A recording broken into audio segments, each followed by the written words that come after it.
મારા છોકરા રણજીતને હું હોમ ક્લિનિકમાં દવા લેવા લઈ ગયો હતો. પછી અહીંયાથી મને બ્લડનો પેશાબનો રિપોર્ટ કર્યો હતો. તો અહીંયા CRB 140 આવી ગયું હતું અને મને એને બાળકોની હોસ્પિટલમાં દાખલ થવાનું કીધું હતું મને એને. પછી મેં એમ કીધું તમે જે રીતે કહો એ રીતે આપણે કરવાનું છે. તો મને એને મનીષ તનારિયા સાહેબનું નામ લીધું પસ હોસ્પિટલમાં કે તમે વ્યા જાઓ કે અહીંયા ટ્રીટમેન્ટ સારી મળશે. એટલે અમે બપોર પછી અહીંયા મારા છોકરાને રણજીતને લઈને આવ્યા હતા.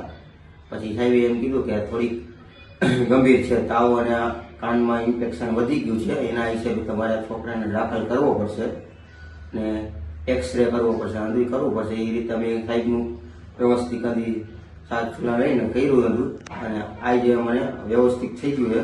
રજા આપી દીધી છે કાયદેસર, કોઈ જાતની આર્ટિફિશિયલ નથી અને સારું રિઝલ્ટ મળ્યું છે મને સાહેબનું. ફર્સ્ટ હોસ્પિટલમાં સ્ટાફથી કદાચ સાહેબોનું કામ સારું છે.